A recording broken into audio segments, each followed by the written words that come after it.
Yun, so welcome back ulit sa aking YouTube channel mga ka-viewers. So mayroon akong nire-repair dito na isang electric pan.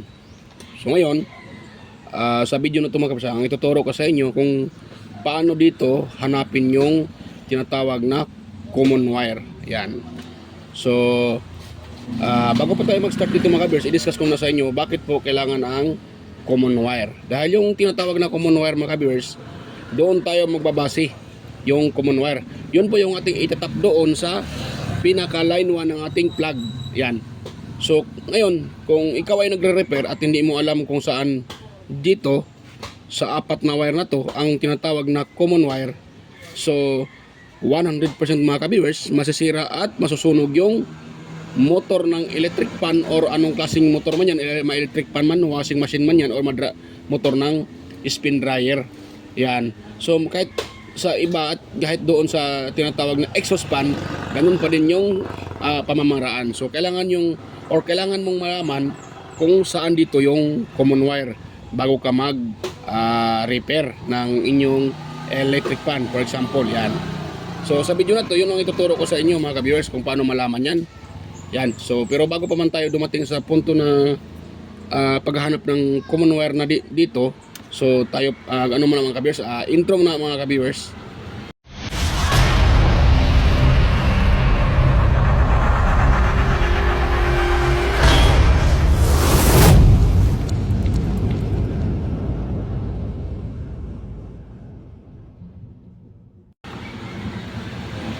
So yan. Ngayon,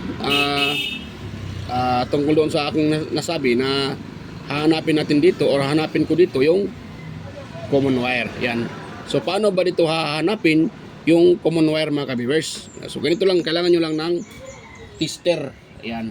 So kailangan nyo lang ng tester mga ka-viewers para ma-identify natin kung saan yung common wire.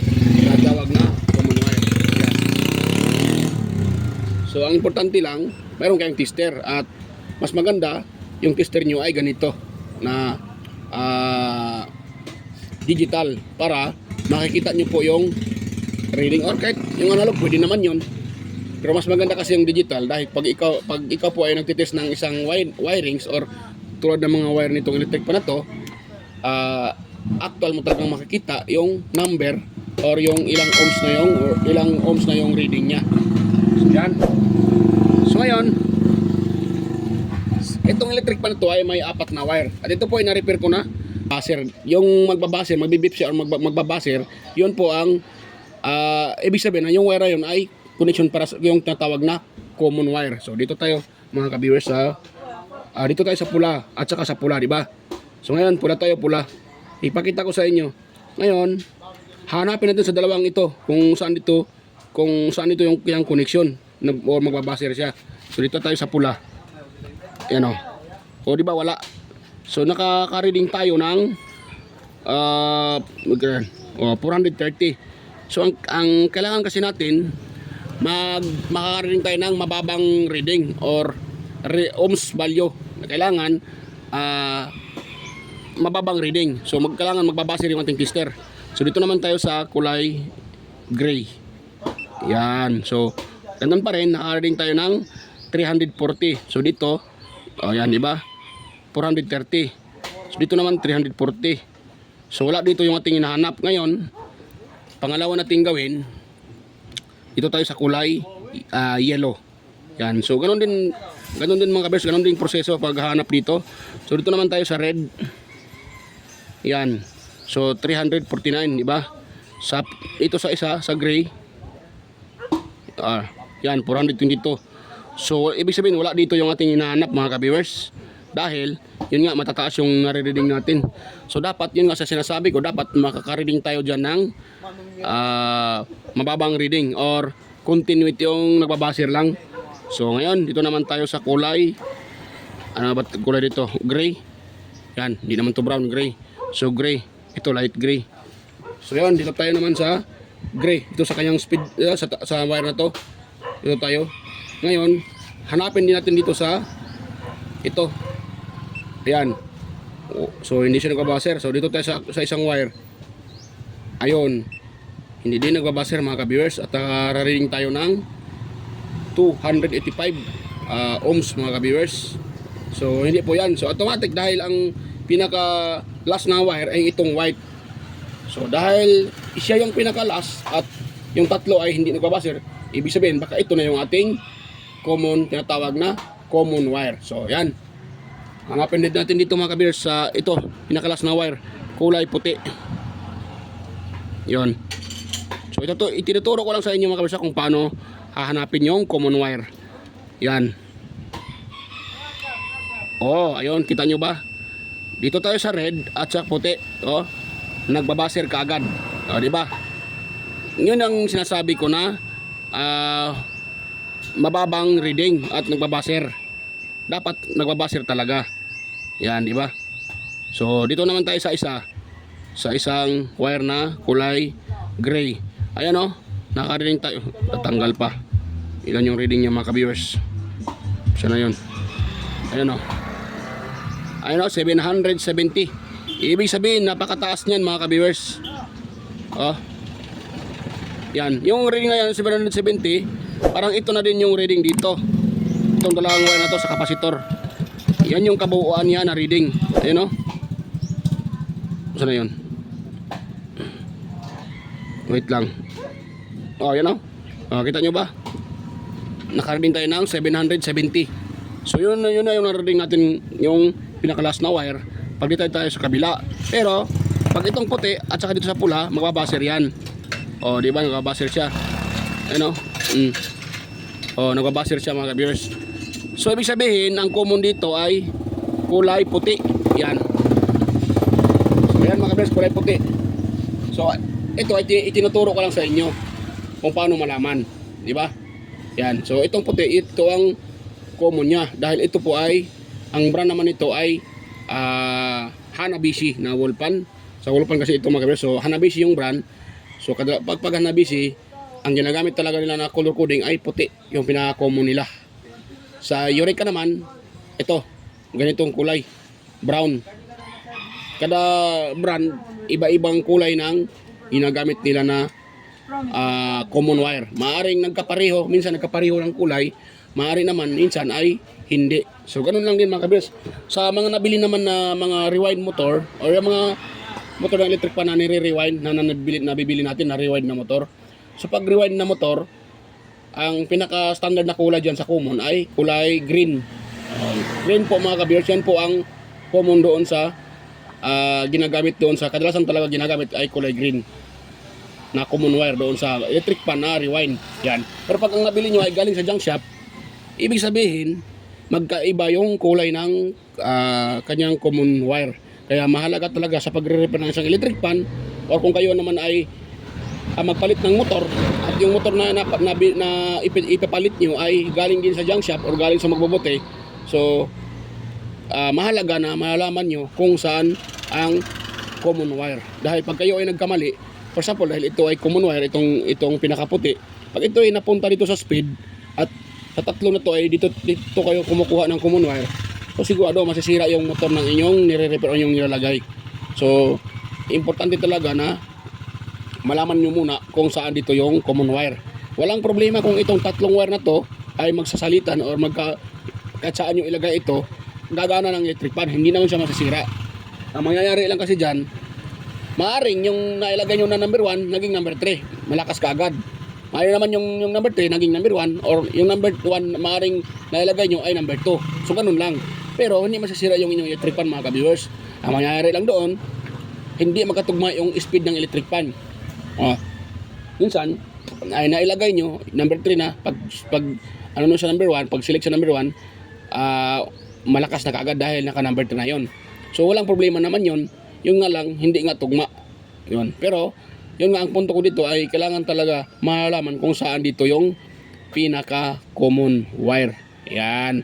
Kung kayo ay magpapalit ng motor ng inyong electric pan. Yan. So sa mga ano naman, sa mga electric pan naman na sira yung thermal fuse na nabili nyo, so doon ibang video na naman yung ituturo ko sa inyo kung paano malaman kung saan ang connection papuntang thermal fuse. Ayan, kung paano natin malalaman kung saan dito yung common. Kasi bago kasi tayo tawag dyan, bago tayo mag wirings uli ng bagong motor or ibang motor, yun nga, kailangan nating malaman kung saan yung common. So, bago din natin malalaman yung common, kung sira man yung thermal fuse, so kailangan nating palitan. Pero itong electric pan na dinedemo ko sa inyo, ay ito po ay okay na. So, na-repair ko na ito. Kung nakita nyo naman, bago na yung cable tie. Dahil na-repair ko na ito kanina. So, pinapakita ko lang sa inyo kung paano lalaman kaagad na walang kahirap-hirap na kung saan, paano malaman kung saan dito yung pinaka-common. So yun lang, hanapin nyo lang dito sa 4 na wire na to at isalit-salitan nyo sa 2 wire na yan. Dapat kasi sa 4 na wire na to, may isa dyan na magbabaser. So bawat isang wire, itong 2 wire, ititest nyo, pagkatapos ng isa, isang isa naman. Yan, kung wala, lilipat naman kayo sa ibang kulay. Tapos yun lang, ganun na din. Ulit-ulitin nyo lang. Ilipat-lipat nyo lang sa 2 wire na yan hanggat mayroong wire dyan na magbabaser. Pero iwasan nyo mga kabirsa, iwasan nyo na magdikit itong 4 na wire. Yan. Kahit nga sa pagtitest ng ohms value nito o resistance nito, dapat maghihiwalay-hiwalay yan, hindi magkadikit-dikit yan. So ganun lang kung paano ito i-test at hanapin yung kanyang pinaka-common wire. Ayun, mga ka-viewers. So kaya sa video na to, kung kayo po ay baguhan lang sa pag-repair o hindi pa kayo nakapag-repair, so kailangan talagang malalaman nyo kung saan ang common wire dito. So itong video na to ay para po sa inyo kung kayo ay baguhan pa lang sa pagre-repair o hindi pa alam yung paano ito hanapin yung kanyang pinaka-common wire. Yan. So mga kabers, hanggang dito lang po yung ating video. So bago ako mag-end, so ako ay mag-shoutout muna. Yan. Bago tayo mag-end dahil ilang video na tayo na-upload, so hindi tayo nakakapag-shoutout sa mga masusuhugid natin na taga-pakinig at taga-suporta. So yan. So ako po ay taos pusong nagpapasalamat sa inyo sa inyong walang sawang suporta at panonood sa aking upload. So shoutout sa inyong lahat mga ka-viewers. Mega loud shoutout sa palaging nanonood at sumusuporta sa aking channel. So shoutout sa inyo sir, lalong-lalo na sa mga nagko-comment. Yan, mega loud shoutout sa inyo. Sir John Santiano, shoutout Sir John. Sir Randy Trinidad, Sir Alex Paruni. Yan, shoutout sa inyo mga sir. Salamat sa inyong walang sawang suporta. Yan, kaya ganun din kay Sir Florindo Isidro. Mega loud shoutout. Sir Manuel Madocon, bro, shoutout bro. Sir Ferdinand Lopez, ayan. Sir Edgar Junior Dato Talavera, shoutout sir. Sir Edgar Matam, Vicente Bibuso Bandikilyo. So shoutout Donato Matias, ayan. Beljan Calderon, at kay Perde Ronquillo, ayan, shoutout. Cesar Plistado, ayan. Emerald Kiliosa, Anastasio Certisa Boy, ayan, shoutout sa iyo sir. Sir Boy Anastasio Certisa. Sir Darmin, ayan. Sir Chris Legitimas, shoutout sir. Sir Jeffrey Lubillas, Sir Roldan Mendoza, yan, shoutout. Or Sir Idol Roldan Mendoza. Kay Ronnie Halipa, yan, shoutout sa iyo sir, Ronnie Halipa. At sino pa yon? Ganun din kay Sir Kenneth Cañete, Nonoy Valles from Tansa Cavite, so shoutout sa iyo sir, Nonoy Valles. Liberato Conda, yan, Noel Pagaduan ng Nueva Ecija, or Leo Pagaduan, Nueva Ecija. Noel Di Guzman, shoutout. Donato Matias, yan, shoutout sa iyo sir, Donato Matias. Junior Kulita, shoutout. Sios Gaming, shoutout din sa aking mga kapwa katik vloggers or mga content creator na mga kadikit. So shoutout sa inyo, Master Andy Tech, Andy Rabino TV Tech, Inting Butingting, Maya Vlogs, Teletecture, yan, shoutout sa iyo idol, Teletecture 2, yan, shoutout sa inyong pangalawang channel, idol, Teletecture. At kay shoutout din sa inyong isang channel, sino ba yan? Nakalimutan ko yung pangalan ng yung isa pang channel. Nakalimutan ko. So yan, proceed tayo sa nakalimutan ko, so pasensya na. Sir West Jojo, Master Jojo, West Jojo Tech, yan. Ricardo Bernardo, yan, Master Ricardo Bernardo, shout out. Picks in Review, yun. Shout out sa'yo, Sir Idol, Sir Picks in Review, shout out. Ludatic TV, John P. Technician, Rodolfo Studio, yan, Ortic TV Official, Yoyong's Repair and Tutorial, ayan. Ano pala, shout out din pala kay Basic Electronics, yan, Basic Electronics, na isa pang channel ni Idol Telechicher. So yan, shout out din kay, sino ba yan?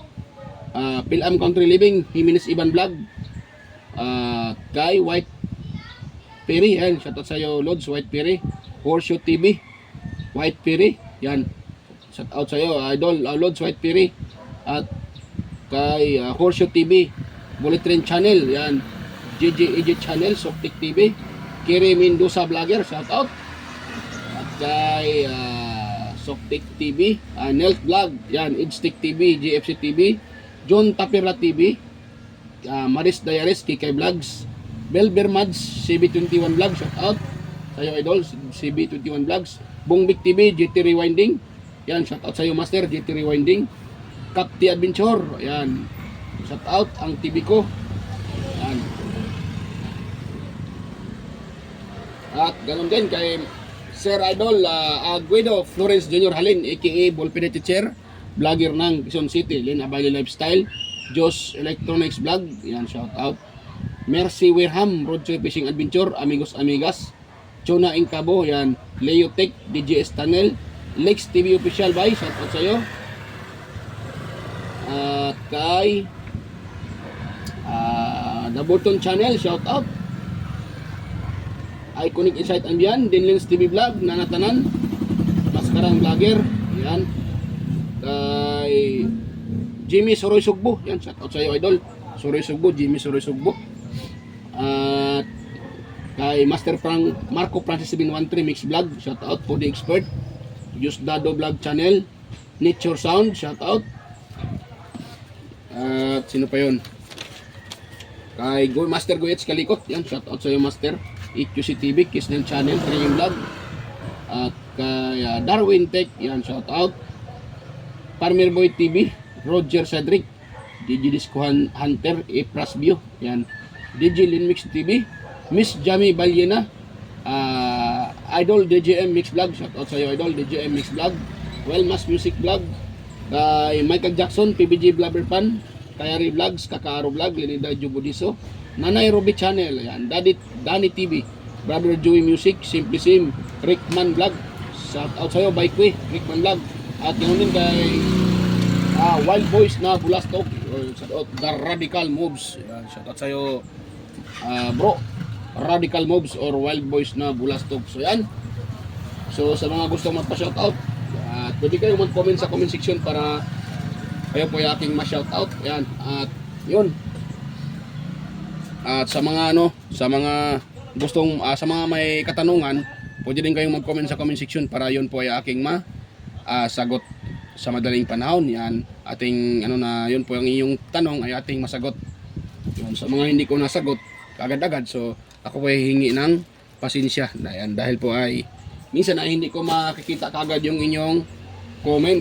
Yan, minsan dahil sa busy tayo or minsan ay natatambakan ng comment. So minsan ay hindi ko mahagilap agad-agad or nakikita kagad yung inyong comment, kaya ako po ay hingi ng pasensya. Pero pag yun naman po ay aking nakikita, kahit umabot na ng ilang araw yan po ay aking sinasagot yung inyong mga katanungan. So yan mga kabers, so yan po. So yan, kung sa tingin nyo itong video na ito mga kabers ay may naitulong sa inyo or mayroon kayong nakuhang konting kaalaman sa aking sinishare, so sana wag yung kalimutang mag-subscribe sa aking channel at huwag kalimutang pindutin yung notification bell at ilagay sa all para automatic at kayo po ay ma-notify tuwing tayo may bagong upload. So, at saka huwag kalimutang mag-like sa aking video. So, at ganoon pa rin ay huwag na rin kalimutang i-subscribe yung aking channel. Yan, at kunting hilang lang din mga ka-viewers, sana wag yung i-skip yung mga ads na lumalabas doon sa aking mga upload, dahil yun po ay malaking tulong na rin sa akin bilang isang maliliit na content creator. So yan, So sana po ay inyong maintindihan mga ka-viewers. So yan, maraming salamat po sa inyong pag-unawa at panonood sa aking upload. So bye-bye po mga ka-viewers at tayo makita-kita muli sa next na mga video. So yan, bye-bye mga ka-viewers.